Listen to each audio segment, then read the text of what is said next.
Thanks so much. Well, good morning, everyone. I am excited that you're here to talk to us. I see some familiar faces, so I'm glad that you're back to hang out with me this morning. So one of the key takeaways we had from last year was not enough time, and so we have given you more time this year. And so I am recording this, and this is for the benefit of your colleagues who aren't able to make it. So Tyler will be able to take this and put this on your learning management system with the same resources that I'm sharing with you. However, if you think that it's going to prevent your ability to share, then you let me know and we can turn it off, and go from there. So, because really what we want you to be able to do is to think and learn and grow with us today. So this is, as Christina said, part of a three-part series. Today we're going to be focused on how to reduce the influence of bias within the tenure process. Let's see. My name is Megan Pollock, and I'm based in a. Oh, I need to update that picture. I've moved since last year. I have relocated to a small rural town called Orange, Texas, which is where I grew up, and it's in Southeast Texas. Everyone asks, "Why did you go back?" I mean, everyone, and they like furrow their brow, and I'm like, the houses are cheaper here. And also I'm in the process of adoption. And so I need to be near my village to make that happen. And so, you have the packet in the chat. Everybody's here, so you'll be able to access that. You can, and I'll share this link as we go throughout, but you can always drop this quick link 7ev.co/0210, or I'll show you the QR code again later. But this will be the packet to kind of help guide us. Again, one of the feedback pieces that we got from last year was the challenge of navigating too many things. And so we've taken that into consideration today. And also because we have a really small group, I'll give us the option of if y'all want to just talk together rather than doing breakout rooms. And so you have that choice in how we kind of navigate our day to day. All right. So what are we going to be doing today? One of the things, whoops, jumped ahead here. Our agenda today is we're going to do some welcome and introductions. And then for the first hour, through a discussion style, we're going to do some of the key concepts around bias. We'll take a 10-minute break at both of the hours. For the 11 o'clock hour, we're going to do the case study exercise. So you've got plenty of time to print that packet if you want to have it in front of you, if you don't have multiple screens to read. So you've got plenty of time to, if you have access to a printer, to do that. If not, again, we've got everything you need for us to go through that. And then the last hour is one of the things that Christina and Tyler had asked is, that we focus on, we'll make the session 2.5 hours, but if you want to sort of linger for more discussion in the last half hour, we can do that, because one of the things I loved about working with you all is you all like to talk. That's good. Talking is good, and so I'll be available to one and through some facilitated conversation. And so this is our agenda, so you can kind of bank on those breaks at the 10-minute hour. So our goal today is to look through the case study. The case study is really similar to what we did last year. I made some modifications to it to be a little bit more relevant to Elgin's tenure process. But really, we're going to be looking at what are the ways in which biases show up in sort of normal kinds of conversations and tenure review processes. And then I've got several tools for you to use and to move forward and learn how to use those. Because when we talk about change, we can have all the awareness in the world, but unless there's some structure that allows us to begin to facilitate and enable that change, it can be hard-won change. And so we've got some tools that I hope that you'll be able to practice and make a plan and a strategy for using. And then ultimately, my goal is that you make a plan for how it is that you want to use these various tools that we're going to use. So again, you can join at slido.com. My first question for you all, and again, we've got a small enough group, we could actually just go around and do quick introductions. But my question is, so let's do around the room introductions, who you are, what you teach, and then tell us which of these is you. Have you served on a committee? Are you currently serving on a tenure committee? Is it your goal to in the near future? No plans, or you're just here to hang out with me? So I'm going to call on people based on the array of of images on my screen. So Tyler, would you do a quick intro for us first? Hi, good morning. Tyler O'Donnell, new Associate Dean over in Sustainability, Business, and Career Technology. I have not served on a tenure committee yet, but will likely in the future. Welcome. Thanks, Tyler. Manuel. Good morning, everyone. I'm Manuel Salgado. I teach in the psychology department. I'm also the instructional coordinator of the psychology department, and I am currently in a tenure committee. So very relevant for me. And I attended also the first iteration of this, and I heard that this was much improved. So I'm excited to participate in this second iteration and kind of see what took place. Okay, great. Thanks, Manuel. Tracy. I'm Tracy. I don't think I've spoke yet today. It's like, does my voice work? I'm Tracy Meyer. I work in the math department. I just got tenure just now. So I know in the math department, everybody's on tenure committees, and we're hiring 2 people right now. And so we'll have 2 new employees. And I know that means that I will be serving on tenure committees in the future now that I have tenure. So yeah. Great. Congrats on tenure and welcome. Thanks. Justin. Good morning, everybody. I'm Justin Robertson. I'm the Associate Dean of Communications and Behavioral Sciences. And yeah, I'm serving on a tenure committee this semester starting out. Yep. Fantastic. Christina? Hi, everyone. I'm Cristina Garcia, and I'm the Dean of Communications and Behavioral Sciences. I am currently chairing multiple tenure committees. And so I started when I was an associate dean chairing some committees. And so I like a few folks in the room, I participated in the trainings this past spring. All right, thanks. Heather. Hello, I'm Heather Martin. I am the Assistant Dean for the Center of the Enhancement of Teaching, Assessment, and Learning. I have not participated in tenure committees, but in my new role here, I do support faculty and new faculty, especially through the tenure process. So I wanted to make sure that I had, like a solid holistic view and kind of inform that as much as I can. Thanks, Heather. Angelica. Good morning. My name is Angelica Stachnik, and I teach in a radiography program in medical imaging. I have served on tenure committees in the past, and I am currently serving on a tenure committee. And I'm very excited to refresh some of the information that I might have forgotten from the very last time that I have served. Welcome. And Susan. Well, I'd have to ditto as far as last time with Manuel and Angelica. Very exciting.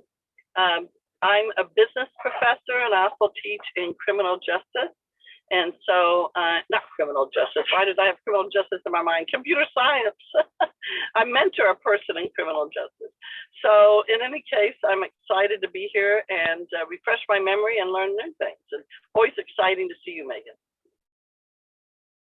Likewise, Susan. Thanks. All right, so let's dive in. Now, in the spirit of transparency, because that is one of my core values, this is a slide that I actually had in this deck from last year. So this is Dodie. So there's 2 things that we're going to talk about Dodie today. So first of all,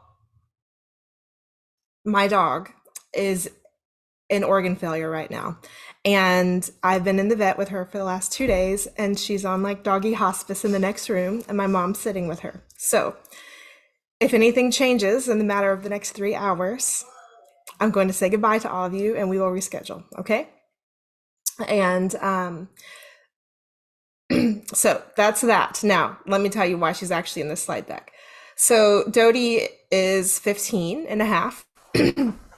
And I want, right now she's not moving, but if you were to come to my house back when she had some energy, if you come to my house and you sit on my couch, it's her couch really, and she snuggles up next to you, and as she does with all of my guests, and then she like nudges your hand. What is the appropriate response when a little sweet animal nudges your hand? Christina is signaling to pet them, right? Like, and it's like almost an automatic response. Like when an animal like nudges your nose, like you do what you're told, right? Like you pet them.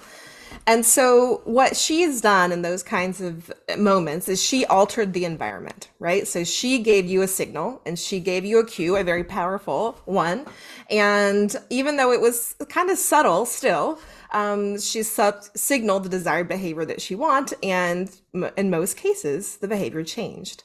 And so that's really the kind of anchor of what we want to talk about with this work, is talking about how do we alter the environments in which we make decisions. Because as humans and the way in which our brains work, they are going to continue to function without having some intentional changes to the ways in which we make decisions. And so this is called nudge theory. And so it's popularized in the book that Thaler and Sunstein wrote a few years ago.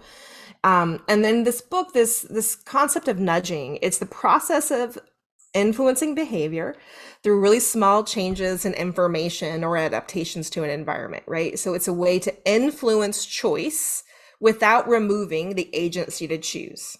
So influencing choice without removing that agency to choose. And so it's this behavioral science concept that was developed by these two American scholars. And some examples of personal behavior nudges that I do is I always set up my automatic calendar invites. So when people schedule time with me automatically, they automatically are 50 minutes. So that is a nudge to not work the whole hour so that I can get up, refresh, stand. Like that is a nudge. I'm trying to wrap up meetings, change a behavior to signal what I want to do. Also, like I do not go to bed with my phone, and I change the environment so that I don't go to bed scrolling and I don't wake up scrolling. When it's possible, I blind certain things that I have to review because I want to remove the potential of my bias. And so I'm certain that many of you have kinds of nudges that you succumb to lots of nudges, whether you recognize them or not. I don't shop at a lot of stores anymore, it seems, but like I think like in the old days of shopping in the mall, like there's a lot of nudge theory that they use in their like shopping mall announcements. They're trying to change an environment to influence your behavior, right? So think about that for a second. Think about in your own life, what is a nudge that you've set up in your life to change the way in which you operate? It could be at work, it could be at home. But I want everybody to think of one. We're not gonna have everybody share, but a couple of people can share. What's something that you do, how you change the environment to influence choice without removing the agency to choose? What can you think of?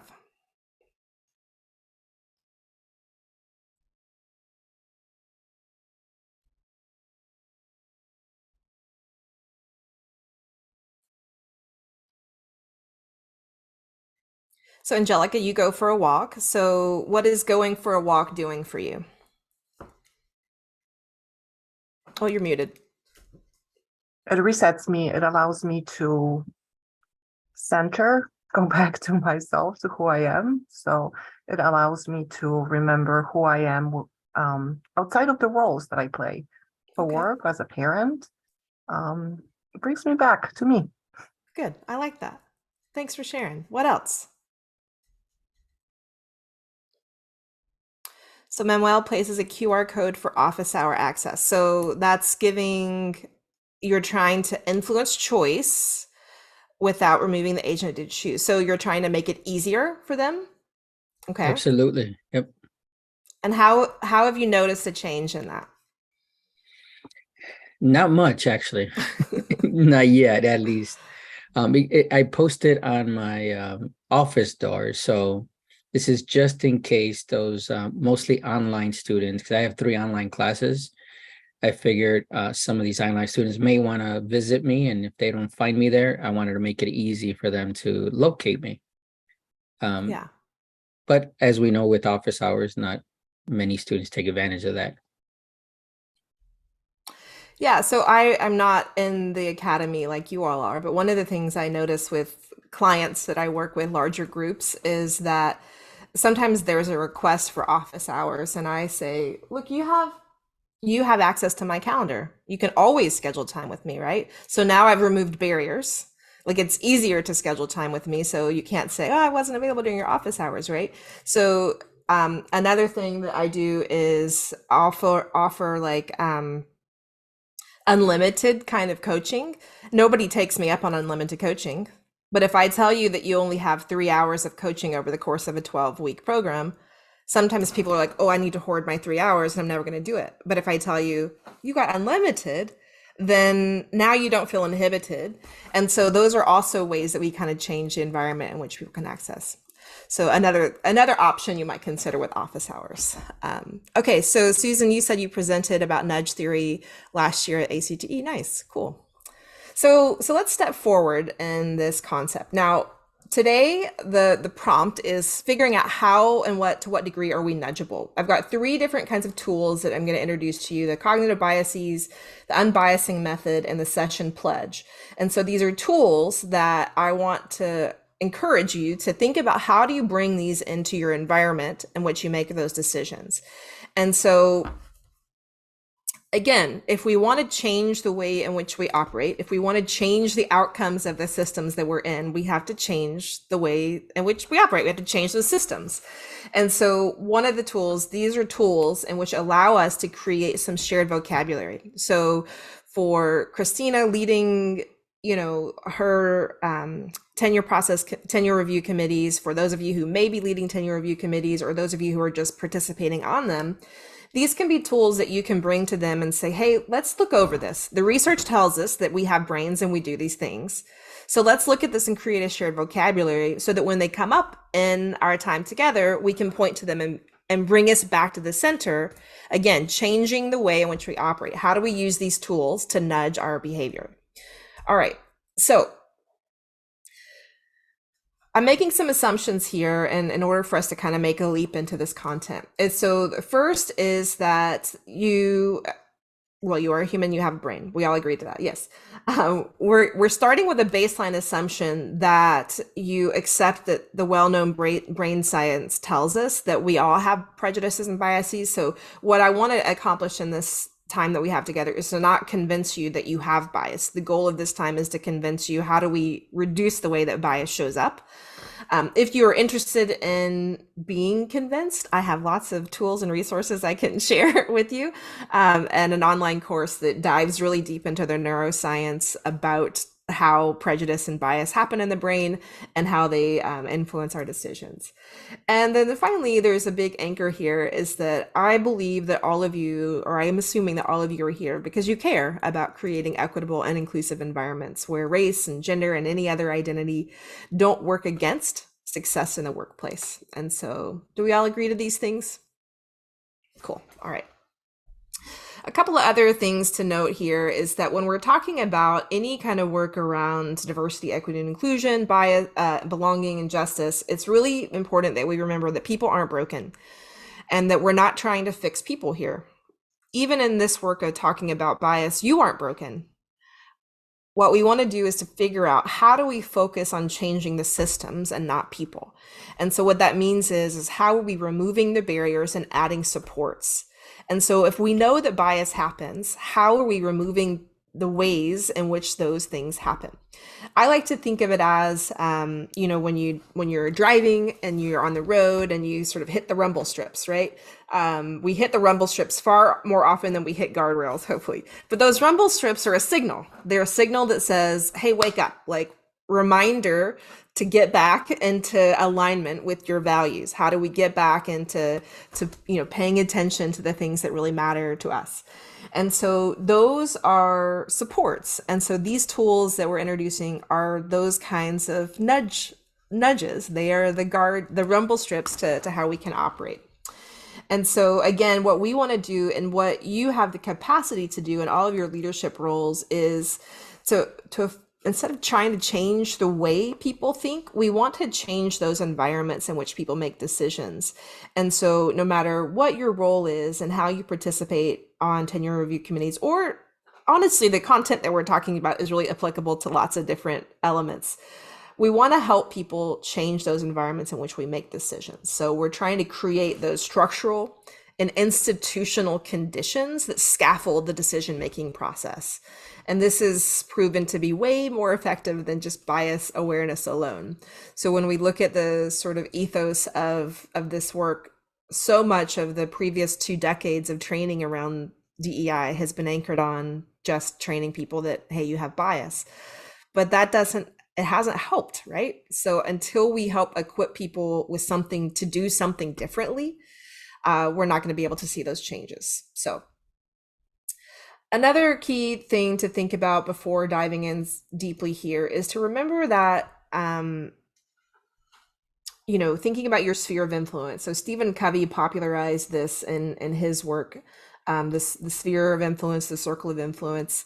It's actually like ancient Greek and Stoic philosophy is the origin of this, which probably has roots to indigenous populations before that.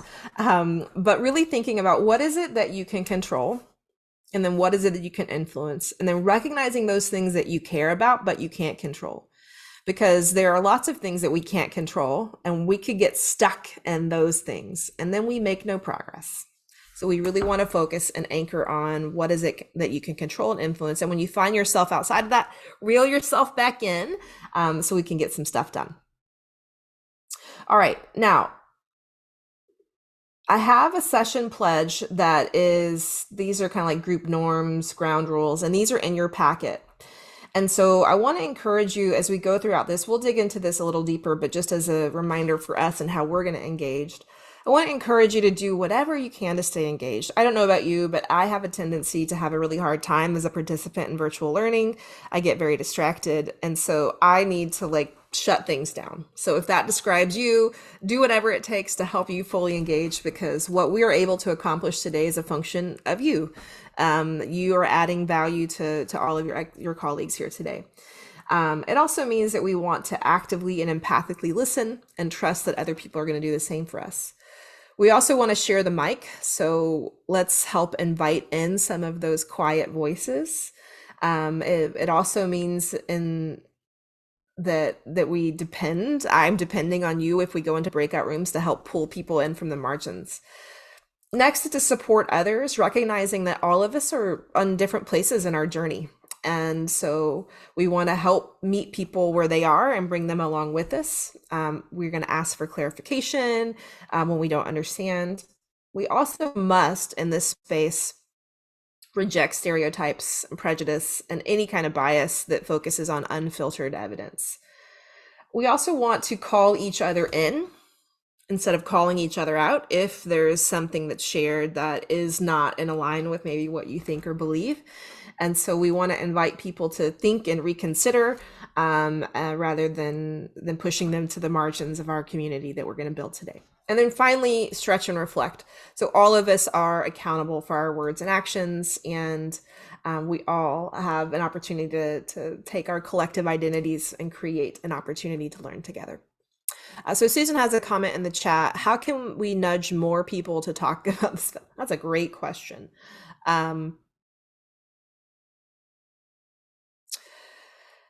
I think that that depends on your campus. So let's offer that question to the group. So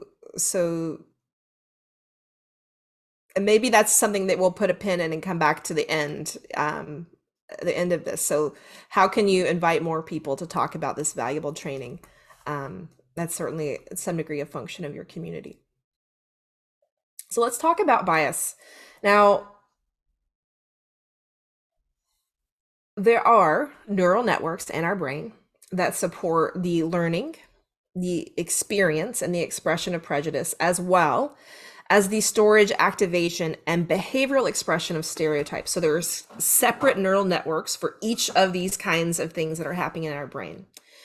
And prejudice, what prejudice is, these are preconceived opinions that are not based on reason or actual experience. And stereotypes, they are widely held but fixed, oversimplified and generalized images or ideas of a particular type of person or thing. And they usually include some kind of personal traits or circumstantial attributes.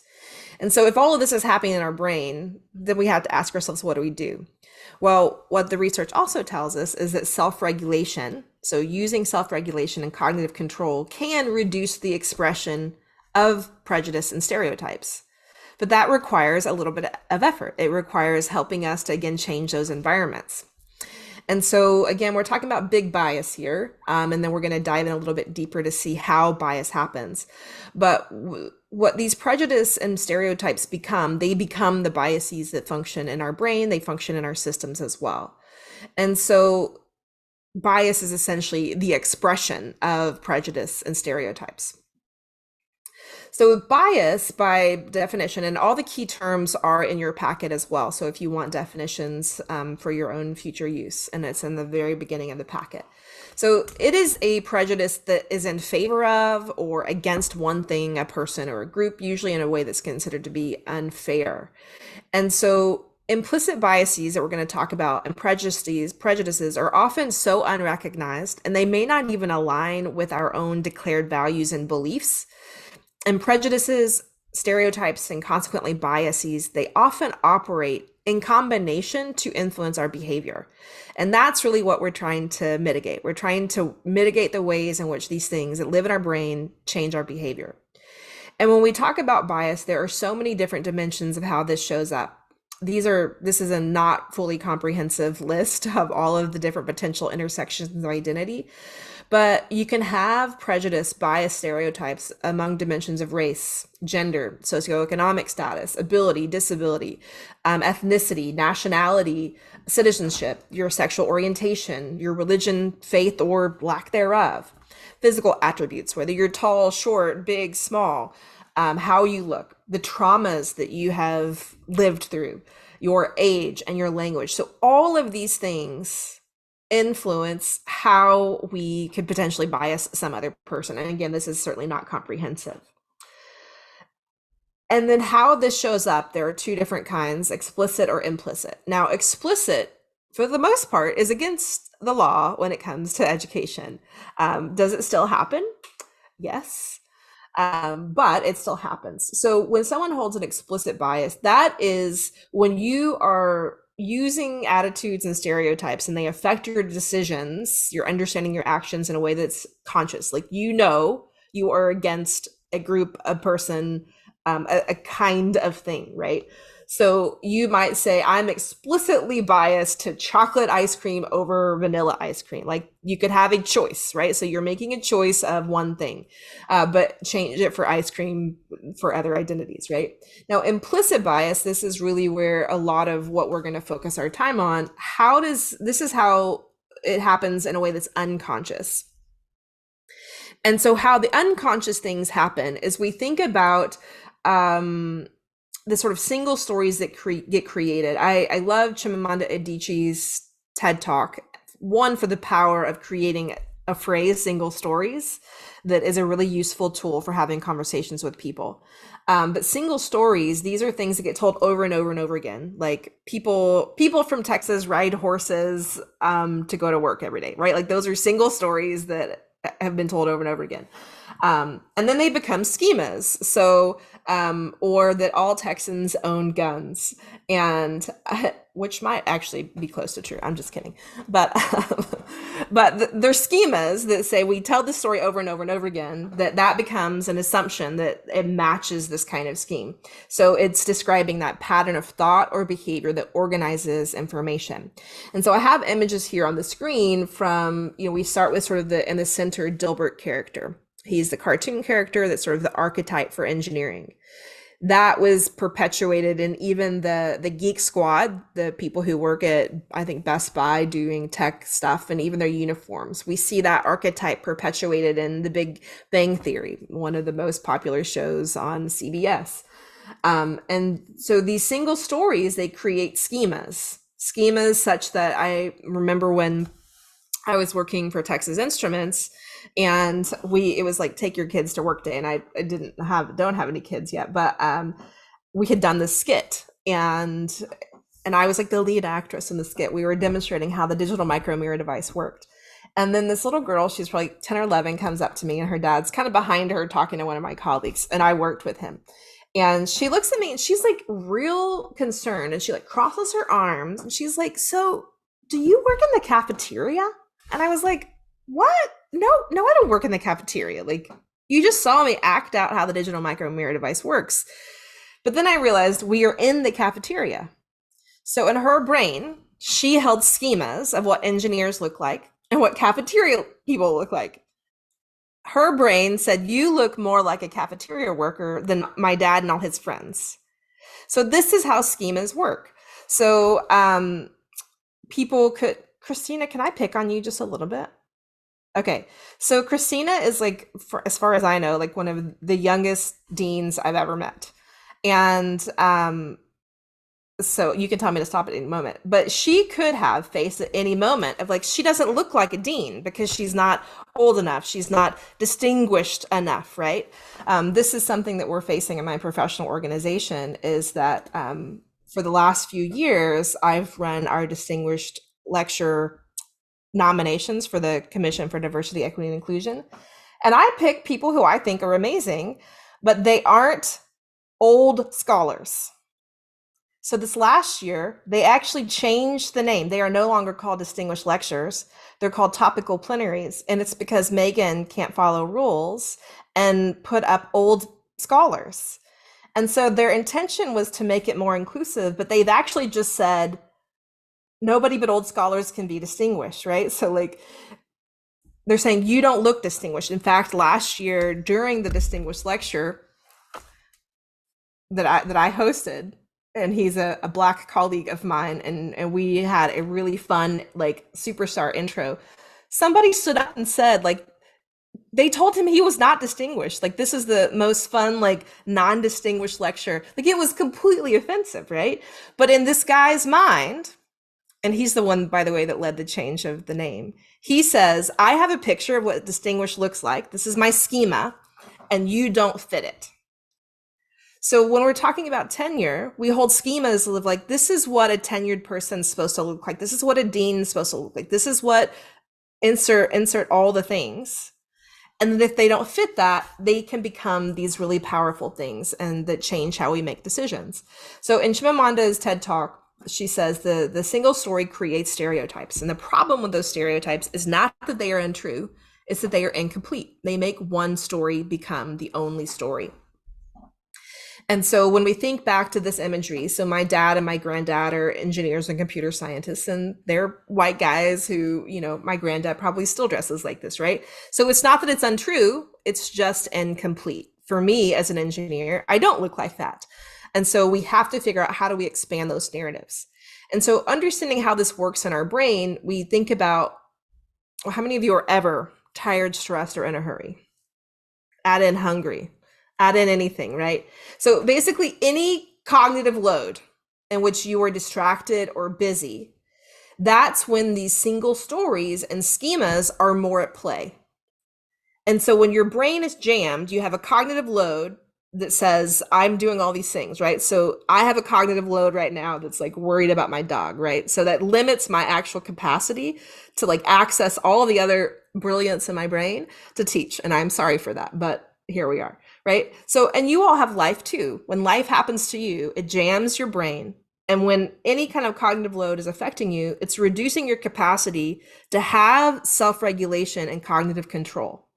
And that's when bias happens. So if you think of your brain as having all of these sort of files of information without having that capacity to have control over it because your brain's jammed, your bandwidth is jammed with all these other loads, then it's more likely to draw on that. So now my question for you for a little discussion here is I want you to think about what are some examples of how explicit and implicit bias have shown up in the tenure process.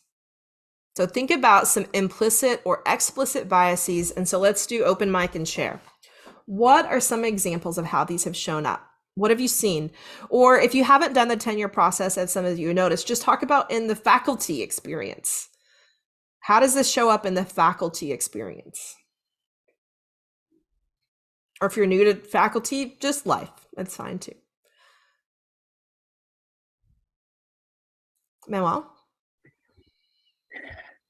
Yeah, this perhaps shows up very regularly in the observation of a professor during a teaching demonstration or teaching lesson, right? Sometimes we have a bias or a preconceived notion of what that's supposed to look like, and then we either consciously or unconsciously evaluate that professor against that expectation. Yeah, thanks, Manuel. So we have a schema of what a classroom should look like and how it should operate. And if it doesn't match that, there's a conflict, right? Our brain says something's not computing with how I see how a classroom should be. Now, when we talk about the fact that many people who are teaching in higher ed have never been trained to teach in higher ed, what does that look like? How does that affect evaluations and observations?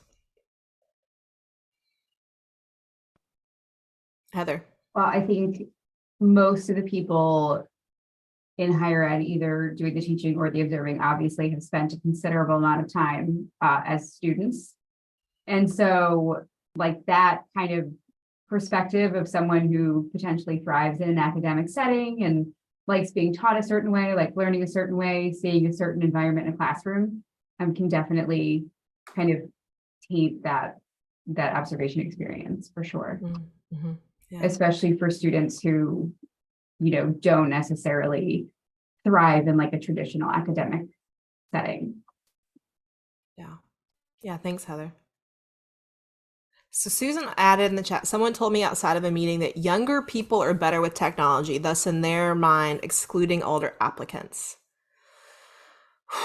What does that feel like?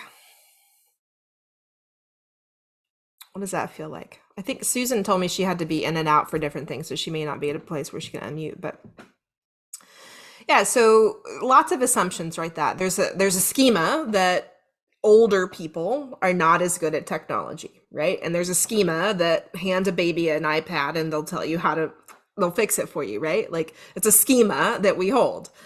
And so that affects how we hire people, right?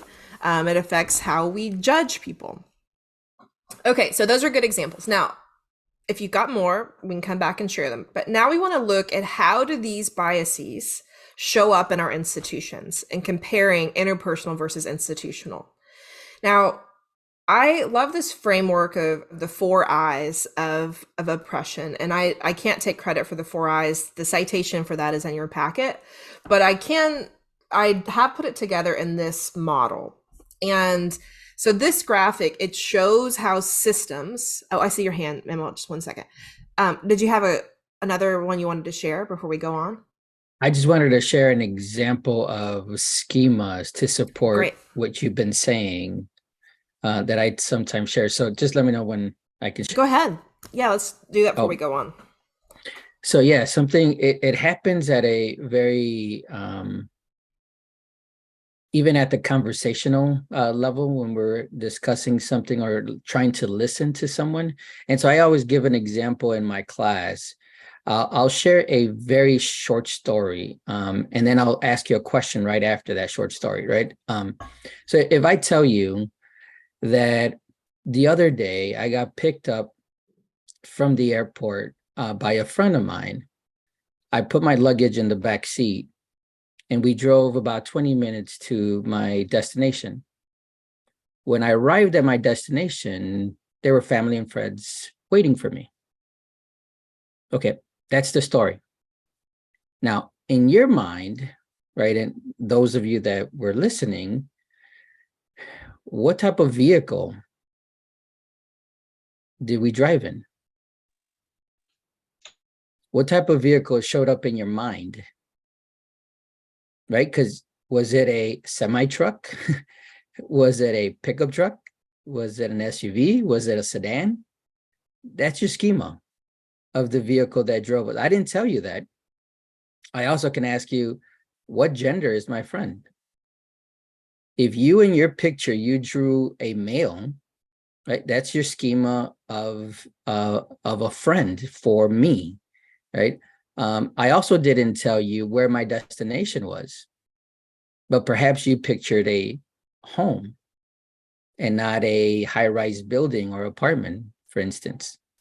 That's your schema of the destination. So, and I didn't say what number of family and friends were waiting for me. Some of you may have implied, maybe because I'm Latino, that's a large group of people were waiting for me. It could have just been 2 people, right? So just another example, right, of all that you've been saying about schemas. These happen in the midst of us understanding what other people are saying. We are drawing these pictures along the way. Thanks for that example. I like that. I like that as a teaching tool as well. Yeah, so one of the things we'll talk about later is the notion of positionality, because positionality plays a big part in this. So understanding your identity and the cultural context of what forms that identity. But the other part of positionality is understanding that at some moments different things are salient. So like if I told you I'm here, if I told that same story, but I'm here in my small rural town in Texas, the images of maybe the images of what you would think the car that someone would pick me up in like would all be like a giant pickup truck, because the odds are pretty good that that might be true. Whereas in Chicago area, like you're thinking some like commuter car, right? So the positionality of where something's taking place, you're loading in all of these other assumptions about regions, about cultures, about identity. I love that story that the piece you added there about your Hispanic identity and the assumption around family, because I think that that's a really important layer to understanding the ways in which we can tack on some intersectional, the ways in which our identities overlap assumptions. Thanks for sharing that. All right. Anything else you all want to add around schemas that can help the group learn?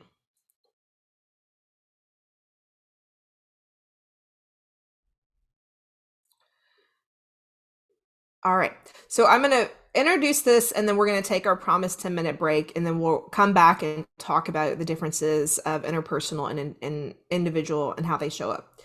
So this graphic shows how these systems of oppression work together.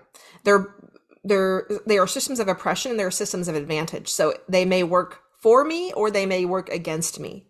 But oppression, this is that combination of prejudice and power that creates a system that ultimately discriminates against some and benefits other groups. So examples of big systems are racism, sexism, heterosexism, ableism, classism, all the isms. Like those are big systems of oppression. And these systems are designed by people and they're upheld by people. And there are 4 types. Ideological, which is to me the foundation. So it's the idea that one group is superior to another group. It's anytime we have like a sort of us versus them, using terms like those people, like those are ideologies that are related to like a dominant narrative about a group. And interpersonal interactions, these are how these ideologies are played out in our daily interactions. So we often hear, whether intentionally or unintentionally, so these become those implicit or explicit biases.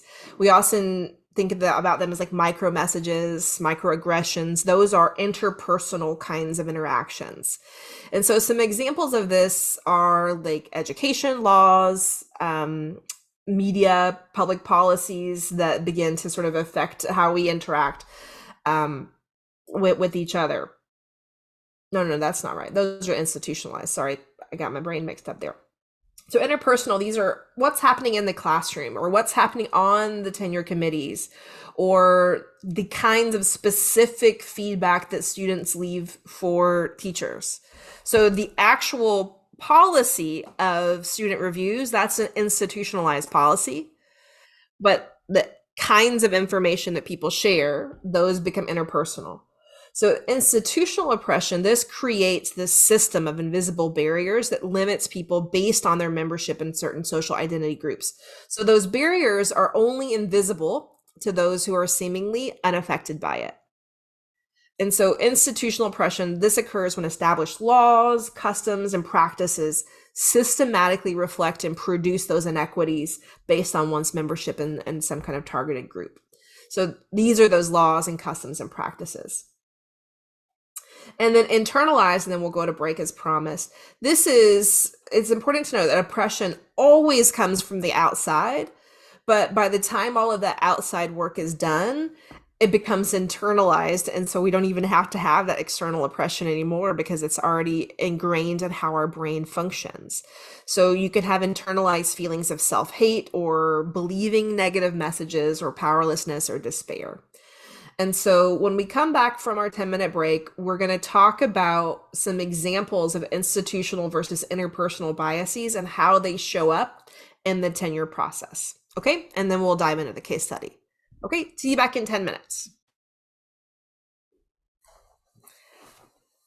Right, welcome back.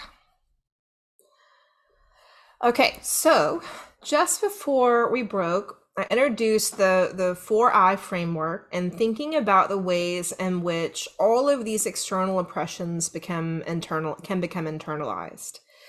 And so I want us to make sure that we're differentiating between interpersonal and institutional when it comes to the ways in which people are evaluated in tenure. So think for a minute and feel free to unmute to share with us, what are some examples of how interpersonal and institutional bias show up in the tenure process at Elgin Community College? What are some of those things that you're thinking about? Let's start with interpersonal. How does interpersonal show up? So Manuel already talked about the observations.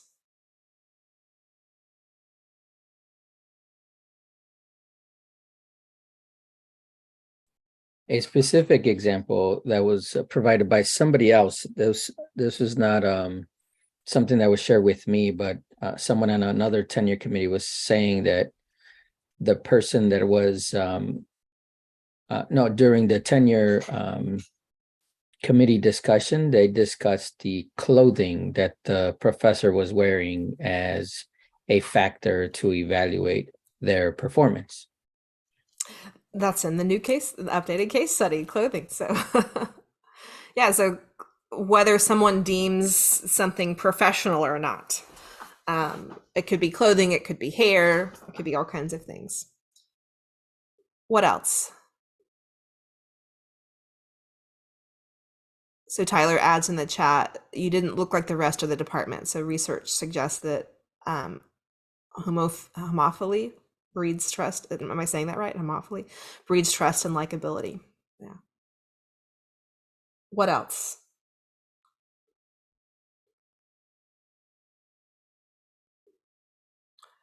Was it George Bush who said, I just want to hang out with people that I want to have a beer with, right? So like popularize that notion of I want to be able to like you and hang out with you, and there's nothing like explicitly wrong with that, but the problem is how that shows up and it potentially excludes people. One, if they don't drink, or two, if you don't think they're fun enough to have a beer with, or if they don't talk about things that are going to bring you joy in that kind of process. What are some other examples of interpersonal biases? This was a previous institution I was at, but so a preconception about a school that somebody went to where they got their degree from really created an interesting conversation among a group of us of why that was relevant whatsoever. But this person felt very strongly that this person attending a certain institution maybe precluded them from being successful in their job in some capacity. Yeah, I mean, academic not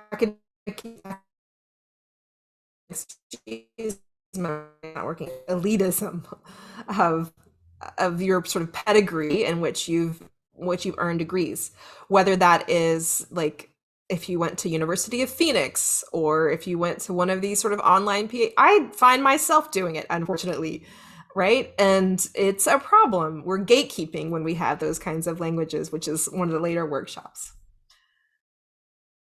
Okay, so let's talk about institutional. How does institutional bias, these are the policies, the procedures, the practices, and the norms, how are they at play in the tenure process in such a way that advantages certain groups and disadvantages and discriminates against others?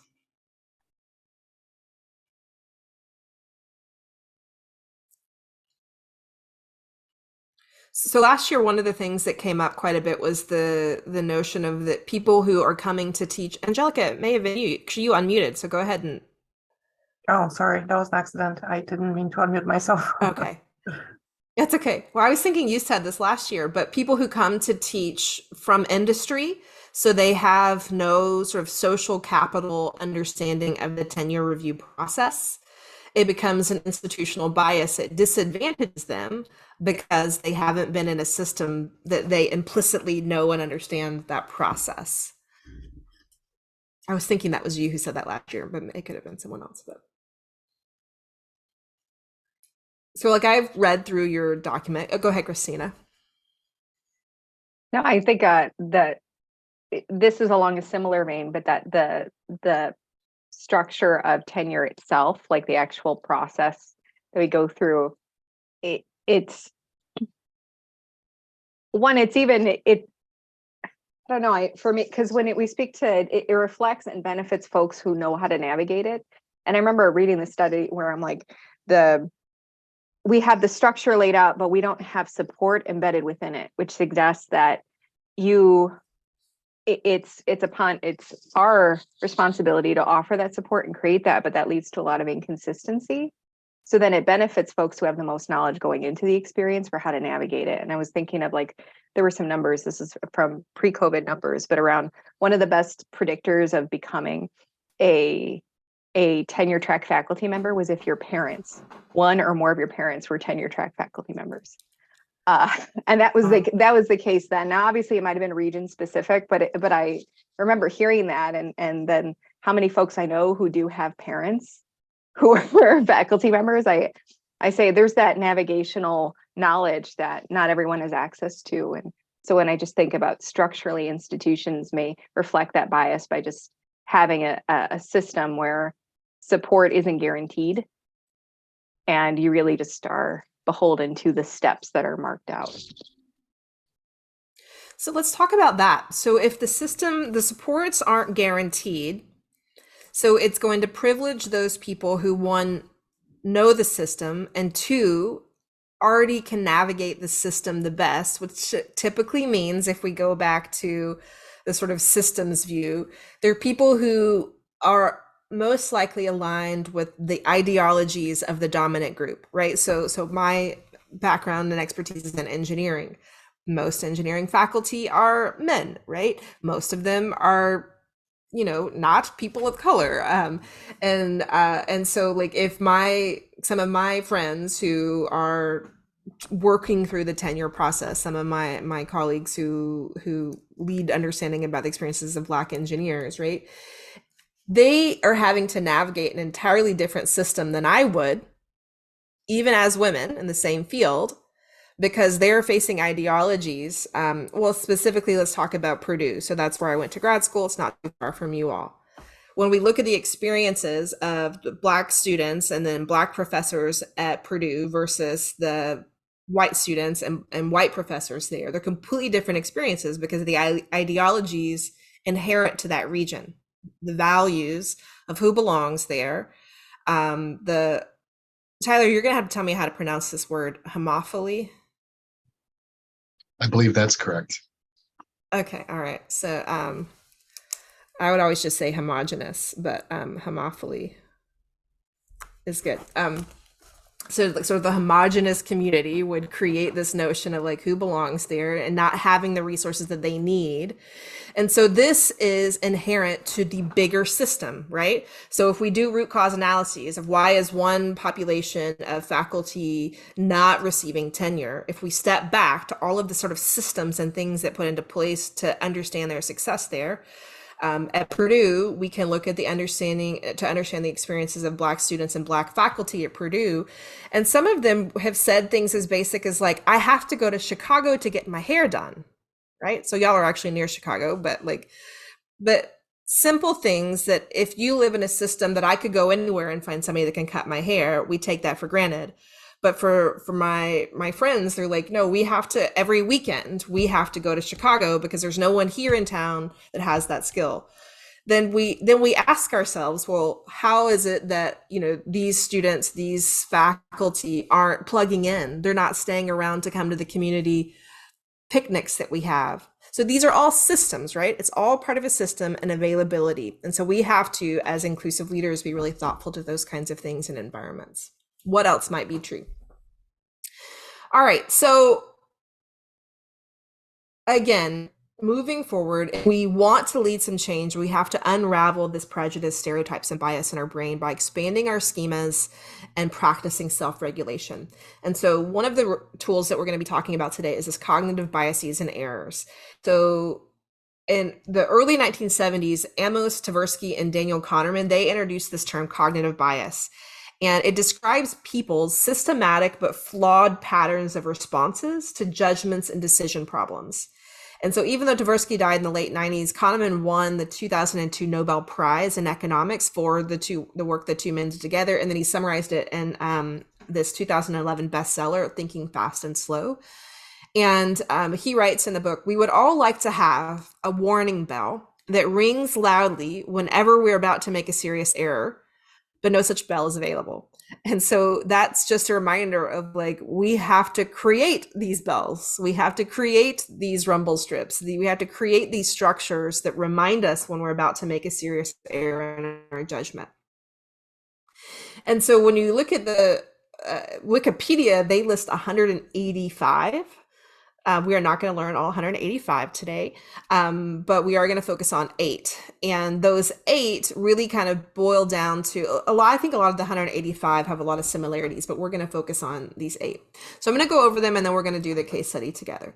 So the first is anchoring bias. And anchoring bias is relying too heavily on the very first piece of information about a person or a topic.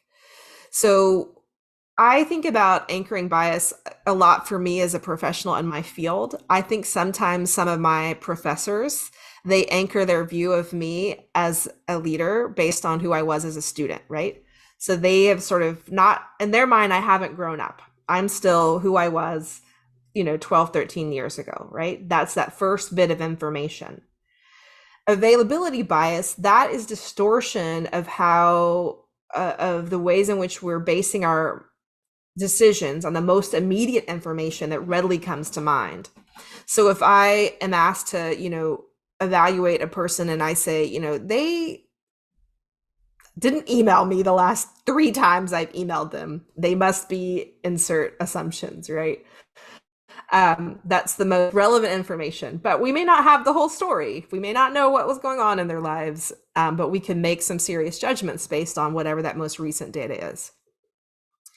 Bandwagon effect is something I think that can happen a lot in tenure review committees. And this is where that herd mentality or groupthink and people begin to adopt behaviors and views of a dominant group. And it becomes harder to step up and to speak out. Something I was teaching earlier this week, this came up of like thinking about how easy it is to not go against the grain especially when we're talking about positions of privilege and power. So if you are yourself from a marginalized identity, it can be at risk to you sometimes to speak up against the oppression that other people might be facing based on some of those decisions. And so you can unconsciously just jump on the bandwagon because of the implications that it might have for you and your own trajectory, right? And so again, doesn't mean you're a bad person. It means that you're in almost a survival mode and you're unconsciously just going to not rock the boat in these kinds of situations. Confirmation bias, this is where you tend to interpret new evidence to validate your own existing beliefs. We see this a lot in the news, right? So people watch news that's aligned with their political ideologies and they're like, well, yes, of course I'm right, because you're listening to biased news that is only there to confirm some beliefs that you already have, right? Rather than listening to other kinds of things.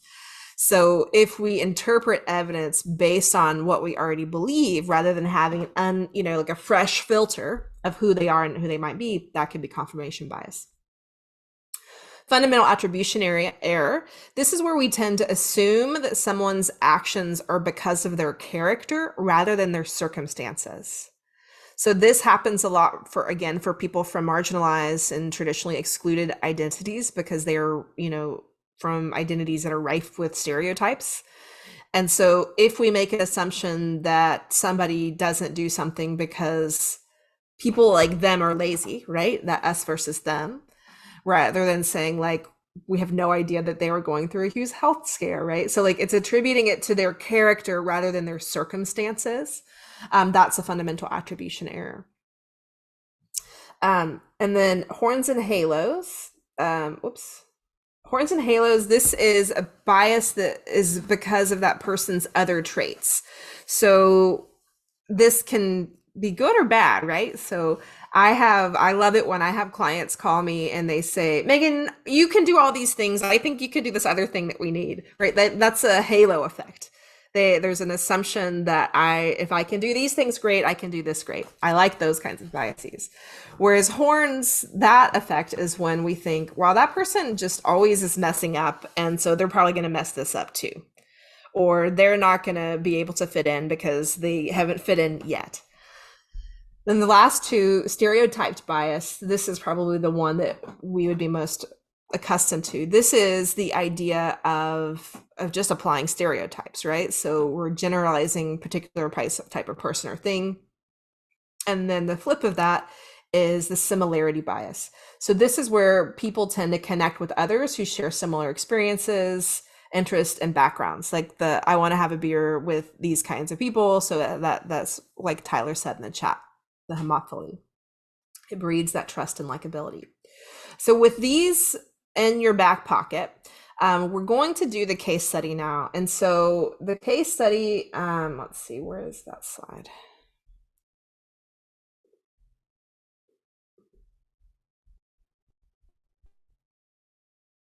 Well, where did it go? Here it is. Okay. So in this file, you're going to be able to skip down to the instructions are here. There are the 8 different cognitive biases. And then this case study is where I'm going to give you a minute to read through it by yourself before we go into the groups. You're going to read through it. Go ahead and make notes if you're noticing. But for each line, there's a column here where there are each of the different biases and the cognitive biases, as well as institutional. So I want us to begin to learn how to see where some of the institutional elements are at play. I want to give credit to Dr. Colleen Kerrigan. She wrote the original version of this, and I've modified it quite a bit to fit this, but again, grateful to her work and the Navigate project that created a structure for this. So I'm going to set a timer and give you a few minutes to read through it, and then we'll decide if we want to break up into 2 groups or if we want to stay together and go over this all together. Okay, so let me set a little timer. I'll play some music with no words, and your assignment is to read through the case study. 15 minutes, and then we'll just check back then. And what I want you to do during this time, in your packet are these questions, but your task is to work through the document again, identify the different kinds of biases that you see, and then after that, there are these 4 questions. In what ways does the scenario resonate with you? Have you ever been part of or witnessed a similar dynamic? What did you notice about the exchange? How might you respond if you were in this meeting? And so those are some of the questions for you to facilitate a discussion. All right, we'll see you back in 15 minutes. Welcome back. All right, so let's debrief the case study. And let's start with the institutional one. Where did you see institutionalized bias show up in the case study? You can call it out by the line number so we can all reference it together. Where did you see institutionalized bias show up? I shared 2 of them that I noticed, number 4 and number 22. Number 4 is more about the process of making decisions or taking votes without members present. That's an institutional bias. And then the other one is more about, April was referencing a presentation and noticing that perhaps the decisions or perceptions had already been made prior to that presentation. And so that tells me something about also the process. Right? Great, thanks, Manuel. What else? What are some other examples of institutionalized biases?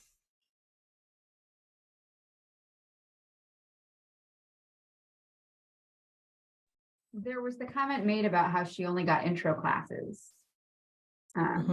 versus the particle theory classes.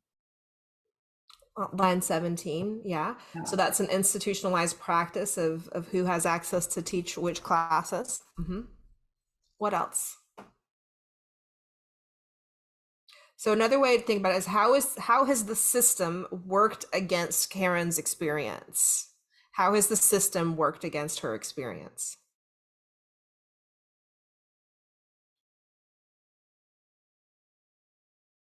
I think the Line department 25. itself, Oh, go sorry. ahead. I was just gonna say the department itself and their prioritizing of the discipline that she's in, and they view that she's doing a little bit too much of a behavioral sciences thing as opposed to the physical sciences where her department, where she's a member. That to me seems like an institutional bias that the department itself doesn't like people that are crossing lines and doing different types of studies or different types of research. Yeah, so we can map that back to an ideology, right? The ideology of like the hard sciences and what gets to be considered good enough kind of work and research. And so that can become institutionalized and what's accepted, right? We see this a lot with people in tenure practices, particularly around diversity, equity, and inclusion work, is it's not seen as valuable to the field. It's not seen at which it is. But it's an ideology of like, we don't think it is, therefore it can't be. I remember, this is about hiring. I remember when I was interviewing for a faculty position at University of Texas at Dallas. And so my doctorate's in engineering education. And he was like, but you could never get tenure here. If you show up and do qualitative research, they'll laugh you out of the room. Like that's an institutionalized bias that says, even if we create a position for you here, you don't belong, and our system will allow you to get into this process. That's an institutionalized bias. Is rooted in the ideology that says qualitative research is not the same as quantitative research. What else? I was also other examples of institutional. I was going to bring up line 25 as well, just about the dean's assessment of her, noting her aggression, her attire, her hair, and her maternity leave. Yeah, a lot in that one statement. So what does it mean when women, and we don't say what this woman's racial or ethnic identity is, but what's the problem with calling any woman aggressive as opposed to what she probably is?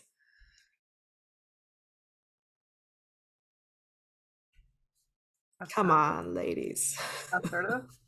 Just that leadership qualities are often construed differently from men and women. Yeah, their leadership qualities become somehow masculinated, and there's this sort of likability factor of like you could be competent, but you can't be competent and likable, and so you have to kind of pick one. And so this was something that we've seen played over and over again with women in different kinds of leadership capacities. And so we could also make some assumptions about the experiences of particularly Black women within the academy and to the stereotype about the angry Black woman.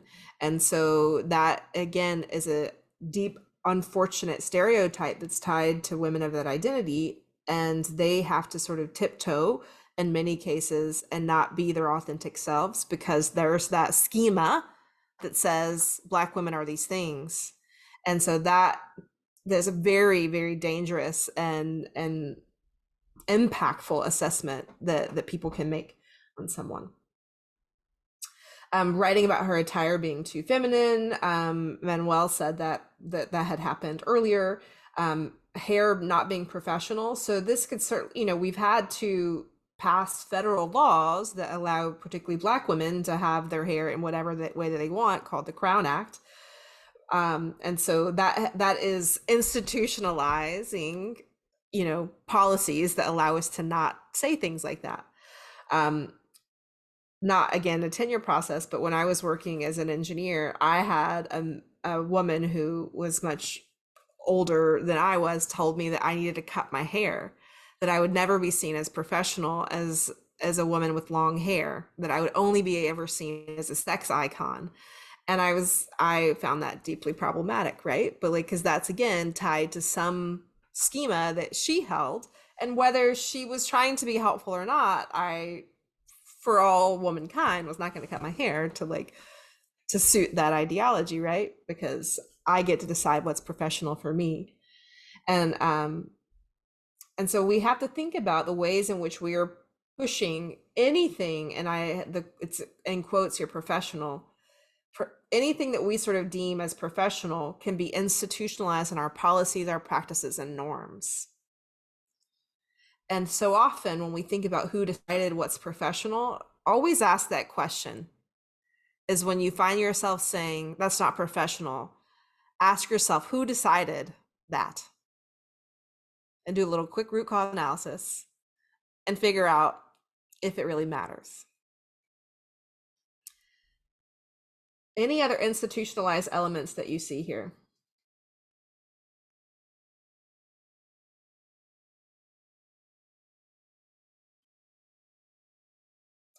We could look at, in this example, she brought in federal, am I not sharing my screen? I'm not. Oh, darn. I was highlighting all these lines for you. In line 30, on line 37, it talks about her bringing in dollars, and different institutions have different institutionalized policies and values over money. And in some institutions, lots of money is better. That's the sort of, be all end all. And then in this case, the person's saying like, the work isn't tied to a dollar sign, right? So that can be an institutionalized policy anchored to an ideology. Okay, so now let's talk about the different cognitive biases that you saw. So Tracy, did you identify any of the 8 cognitive biases and that showed up in the case study? Did you notice any of them?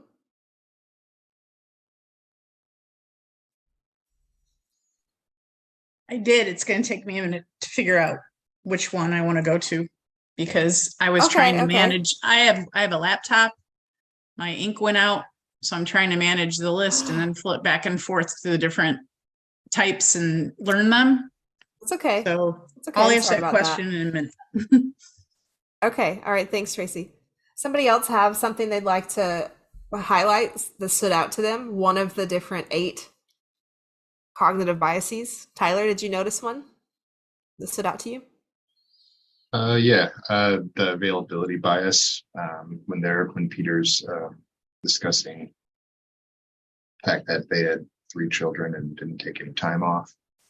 And it was also in the dean's critique of the maternity leave. All right. So availability bias, meaning that it distorts our view based on the most immediate information. So if somebody had just been gone for a while, we can make some assumptions of like unfortunate assumptions of they're not focused, they're not present, something like that. Right. They're not a hard worker, not as dedicated to the. Mm-hmm. That can also go to a fundamental attribution error, like an assumption that moms or people who care for their children aren't going to be as dedicated because they're a mom, rather than that they have a balanced life or hopefully strive for that, right? So it could go to both of those. Good. What else? Another example. Justin, did you see one show up that you identified? I was wondering if the Peter's assumption that the 2 missing members would agree with him and Mike, if that was a bandwagon that they have, or maybe a similarity bias. They're all men, but clearly we talked about how they in our group, we're probably meeting outside of the official group and agreeing on things on their own. So we don't know the kind of sphere of influence of everyone on this committee, but it seems like there may have been a bandwagon situation going on with the two missing members and the two members who are present who are against her tenure. Yeah, so I think that's a great connection there. And even if it wasn't that person's intention, they by assume everyone's going to go along with what I'm saying. Now you're creating an environment that for someone to go against it, now they have to be a dissenter, right? Mhm. So that you are actually, whether the person's implicitly or explicitly trying to create that, you've actually now made it harder for someone to speak up and say, no, like you're wrong. I don't agree with you. And so that creates a negative environment, and it's trying to create a bandwagon effect. Yeah. What else? Another example. Oh, we're over our break time. Okay, one more maybe, and then we'll take a 10-minute break. Line 10, to me, that was a bandwagon.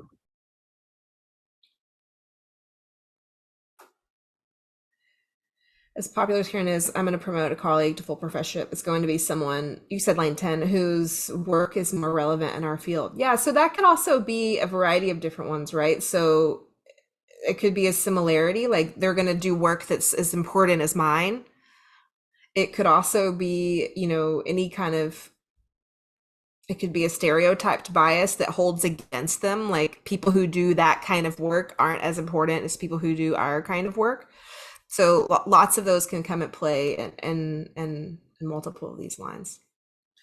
All right, so let's take a break as promised, and then when we come back, if you have any additional takeaways that you want to share from this, we'll discuss those. We'll discuss the some of the questions, the prompts, what you shared from that, and then we're going to talk about how we can use these tools to modify our environments for making decisions. See you back in. Okay, so just to catch up, were there any other examples of cognitive biases that you identified that you wanted to share?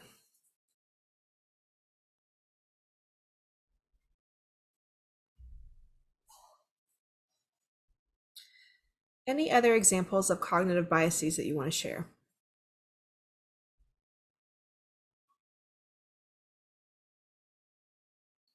Okay, so now let's talk about some of the key takeaways from your discussion. So including the prompts that you had around in what ways does a scenario resonate with you? Have you ever witnessed this? What did you notice about the exchange? And how might you respond? So considering those, what were some of the takeaways from your discussion? How about group one?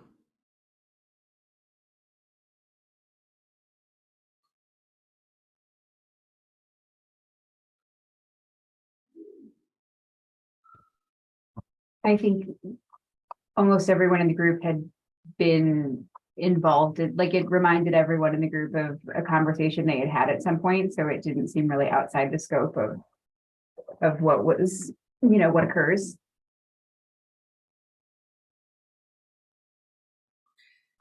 All right, thanks, Heather. What about group two?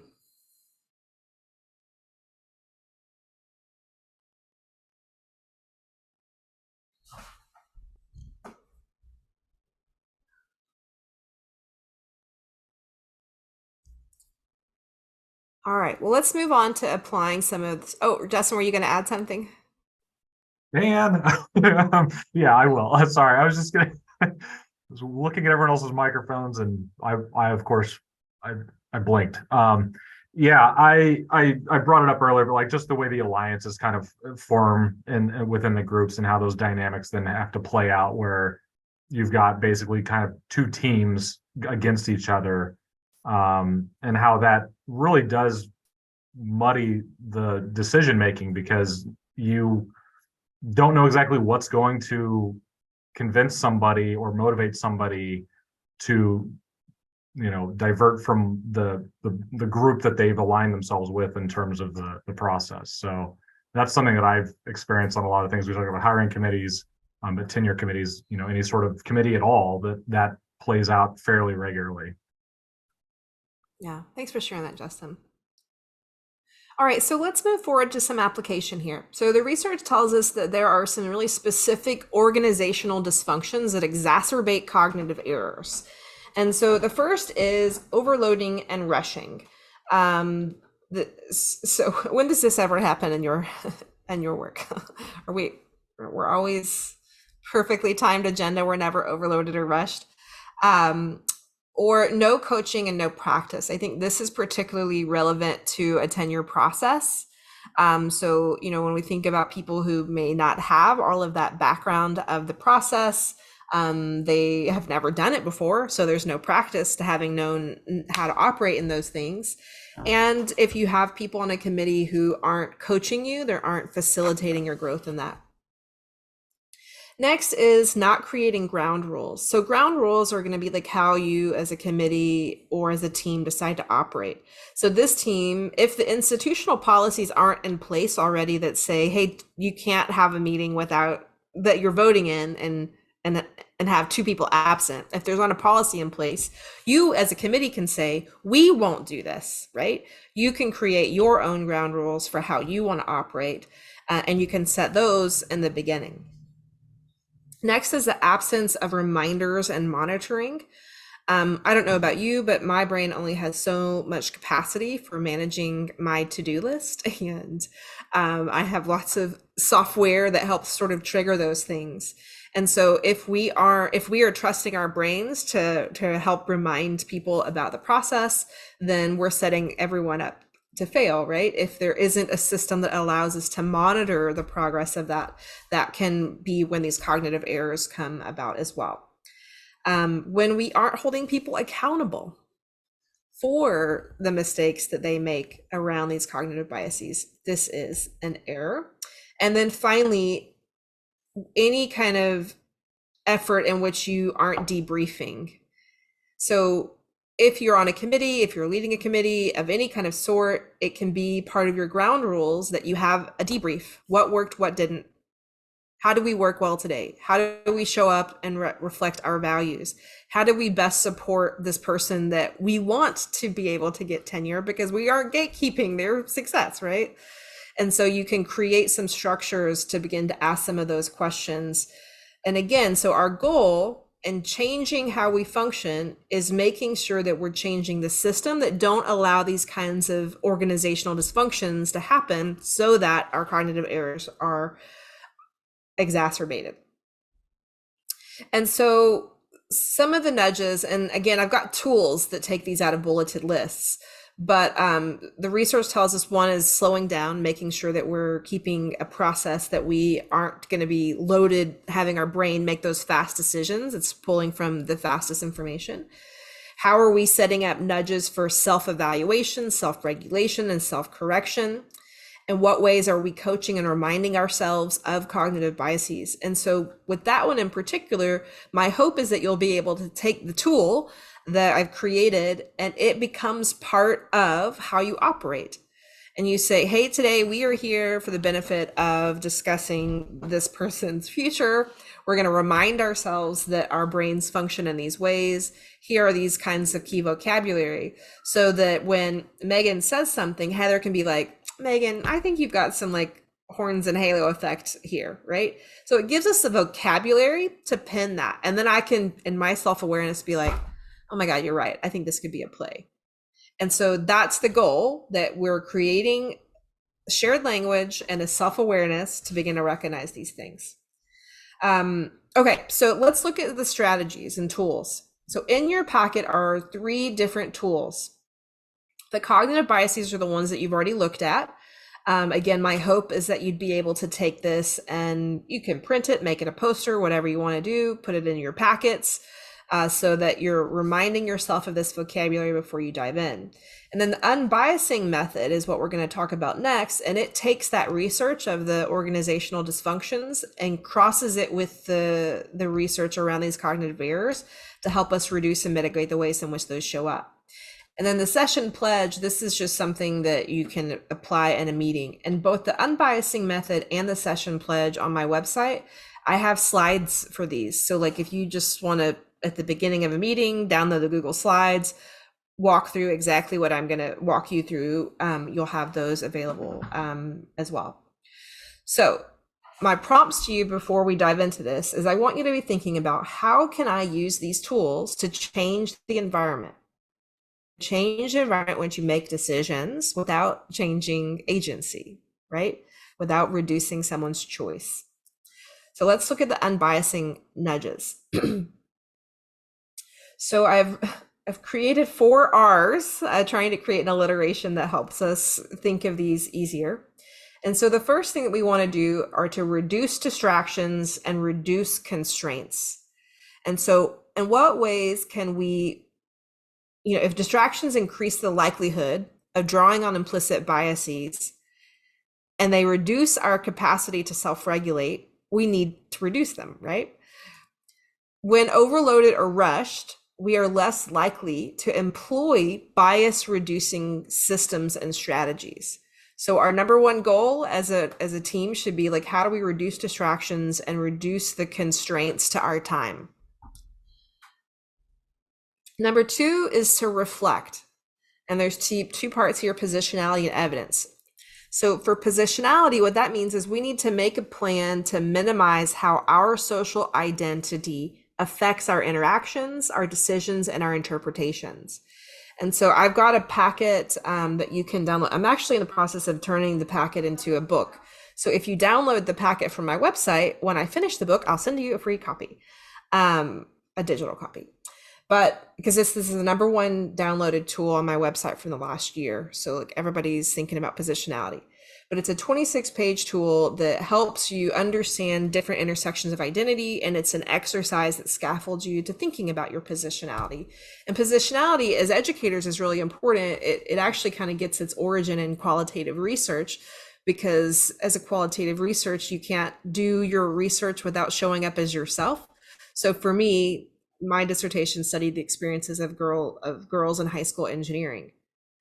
I was once a girl in high school engineering. So I had to understand my positionality as someone who has also had that lived experience. It's inevitably going to filter how I see their lived experience.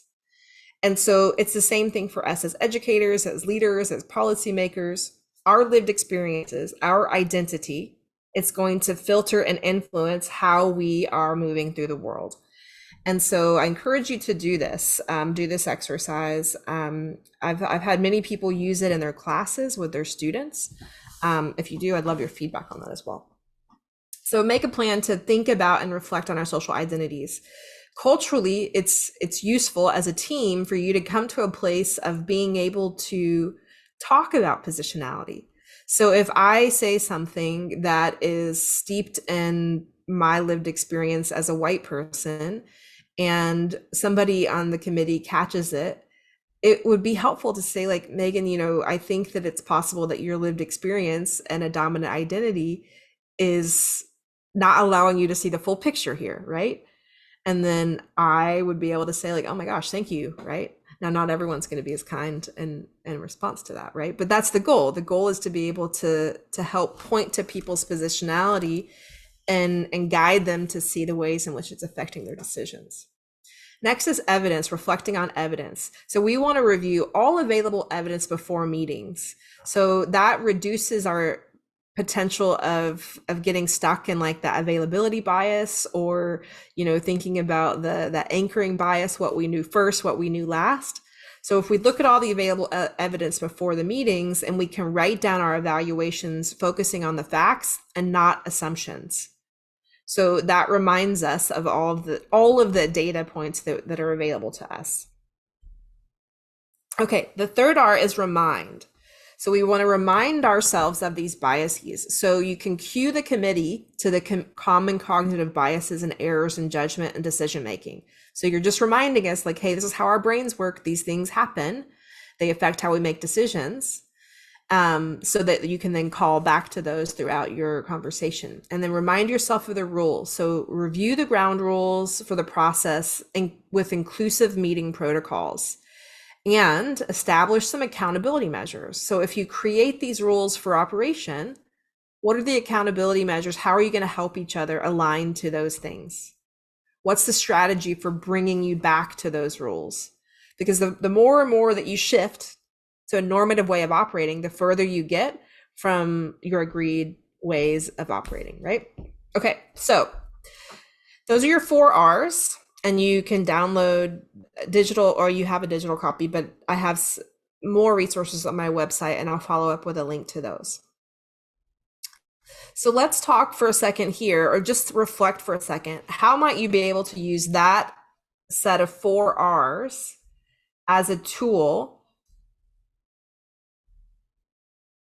in any kind of meeting, whatever, we're talking about tenure committee here today, but if you're not on those committees yet, how could you use this kind of tool to help remind yourself and to remind others as a group to those unbiasing nudges? So do some self-reflection for a second, and then once you get something, you can share out. What would it look like to use this in the beginning of a meeting?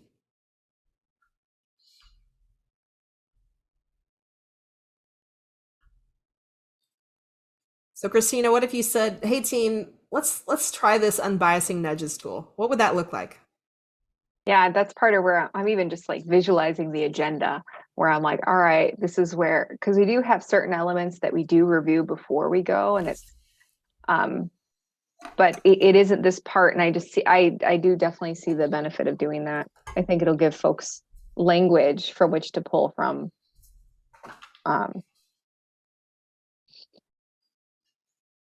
Yeah, I could see it being something I could easily integrate. Thanks. Somebody else, what would it look like to take a tool like this and put it into practice? I think this empowers people on the committee. It enables people the opportunity to speak up, to dissent when they see an issue that's coming up. I know that that's a common situation when, the case study here, nobody really reacts to some of the awful things that people are saying to one another. But if you actually set the ground rules that this is really how we're operating, I would think that would empower people to speak up and hopefully resolve those situations and prevent those situations. Thanks, Justin. A concrete step that I think is the more challenging one, especially within a committee, right? You gather yourself to evaluate this one individual or to try to support this one individual, but there's a lot of things happening within the climate and context of the committee itself that I think it's neglected. And I think from these 4 R's, one of the toughest one would be the reflection piece. And a lot of folks haven't considered positionality, or they don't even know what that means. This is the first time that they're hearing about it. And so just learning what it is one, awareness, right? And acknowledging that could be an influence. But the second is taking the time to reflect. So I wonder if a kind of a quick practice exists where people can take some time to reflect on their own positionality, and this has to happen before an actual, like a formal meeting, right? It's almost like a pre-meeting if it's going to work, right? Because they have to be able to consider this and reflect upon, okay, I'm embarking in this opportunity to evaluate someone else, but what does that mean for me? Like, how is my full me going to impact this this process?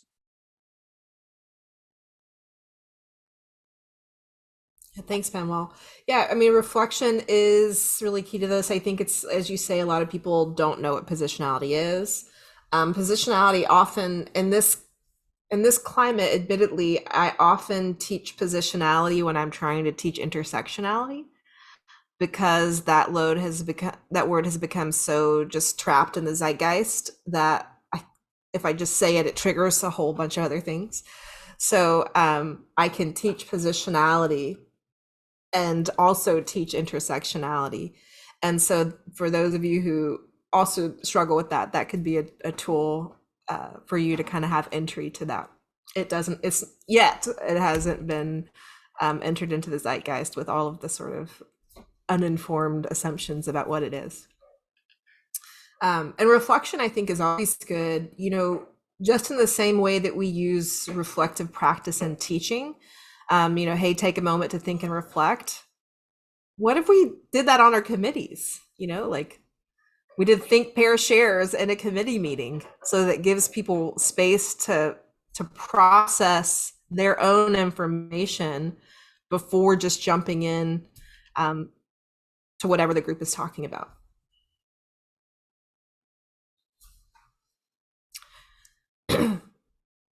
All right, so the third tool that I'm just going to introduce to you here is the, where did it go? The session pledge. And so you can download this. I'll send you the link afterwards if you want to get the resources on my website, or you can always just go to, so the unbiasing nudges, I'll just drop the link here in the chat. Those are the unbiasing nudges. And on my website, I have tons and tons of free resources. And so you can always just search here for group norms. For example, I'll just snag that really quickly. Mom, is everything okay? My dog's walking around. That's really good news. Here's the session pledge. And so on both of these web pages, I have some sample slides. So if you wanted to just drop these in front of your deck when you start a meeting, I have them for the session pledge as well as for the group norms. And so it's just sort of one slide per group norm that you can introduce to everyone. And so where did my slides go? So again, the first is again, stay engaged. And then we've got each of these kinds of elements to kind of help people create that normative behavior. And again, this is from the literature that again,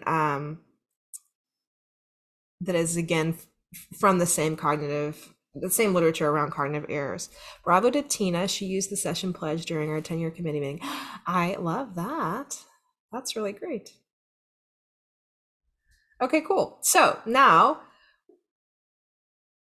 what are some additional, I skipped the 4R. I'm so sorry. Resist. Resist is we want to resist opinion. So we want to focus on evidence to warrant those statements or conclusions. And so this means we're doing like a bias check of our filter of evidence too. And then silence, y'all offered me some good feedback on this last year, meaning that you were like, no, silence is good. But what I mean silence is silence against, we don't want to be complicit to things that need to be spoken up against. So yes, we want to listen and all those good things, but this is really using some ground rules to figure out how do we speak up against biases and stereotypes in real time and then debrief them.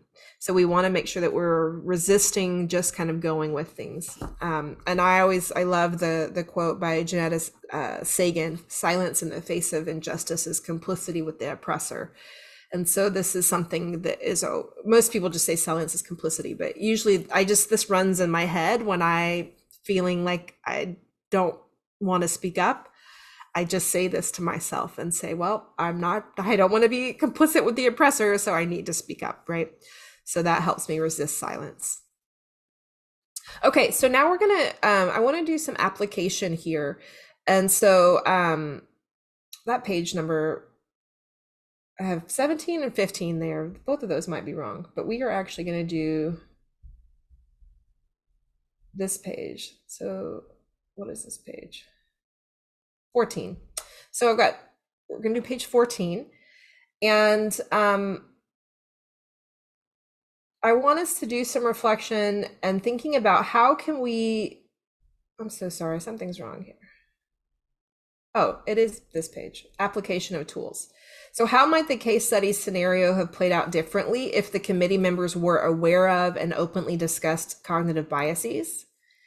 how might the scenario have played out differently if they had used the unbiasing method or the session pledge? And then finally, how can and will you incorporate these tools into your practice as regular nudges and reminders?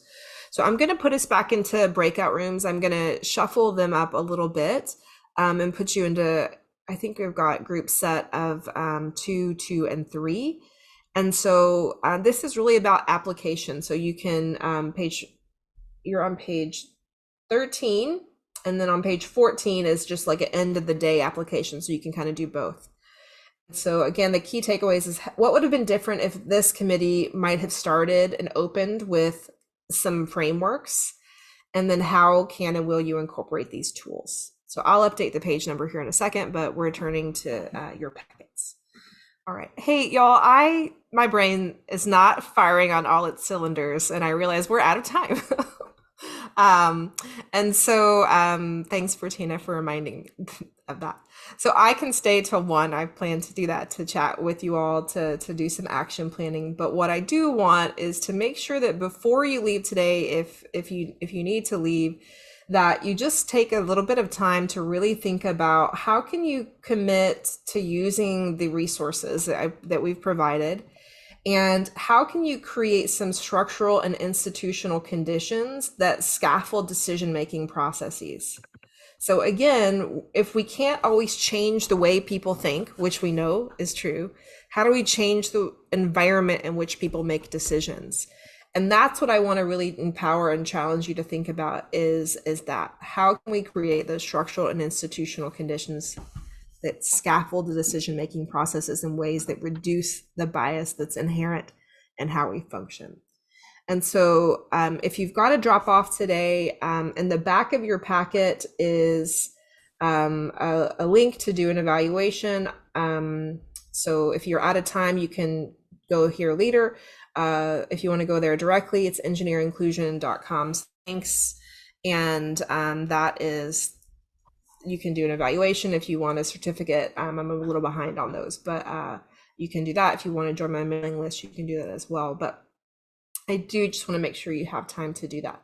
And I'm like I said, I'm available to stay and chat a little bit longer, but I'm really grateful. And I'm really grateful that you all came today and shared your expertise and your energy in this. And I hope that you'll be able to take these tools and really put them into place to, again, nudge yourself to operate differently. So again, if you got to drop off, I understand. If you're going to hang out with us, let's talk about these prompts. How can we use these resources, and how can we create some different conditions for decision making? Thanks, Tina.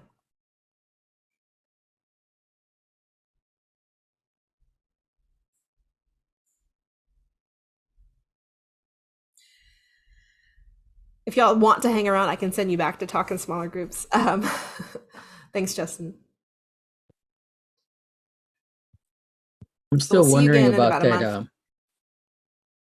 Oh, go ahead, Memo. That reflection piece. I don't know if you've seen, there's this exercise, and I can't think of the author at this point, where they have a table of items that we usually tend to like, or that people that we associate with, like who was your teacher in elementary? Who were your teachers in high school? Who was your dentist? Who's your kind of the scope of who makes your community?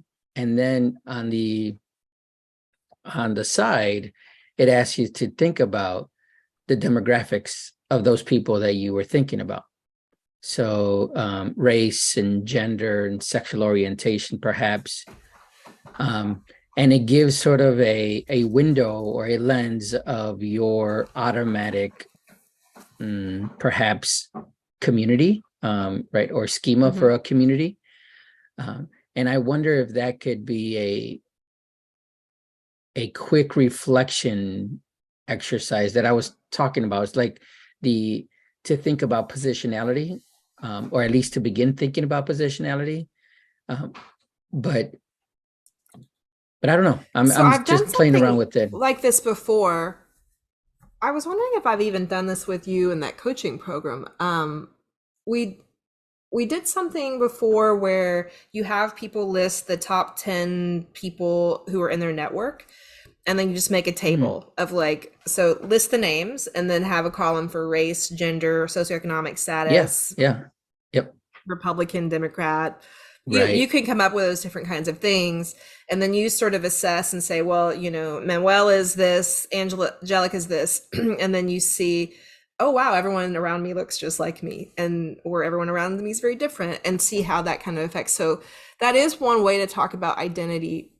That's not a short exercise in my experience. Yeah, I know. That's what I keep on coming to that challenge. Because that takes time. I mean, that's a full meeting It's in and of also itself. triggering for people who are experiencing lack of community and depression. It can be a deeply overwhelming exercise to be like, oh my God, I have no community. And so I actually don't do it anymore because of that. I wonder if there's a modified version of that in the context of education and tenure process, right? It's like instead of your own personal community, thinking about your work community, like I'm just brainstorming here, but supervisors, like who are your supervisors or who have been your supervisors,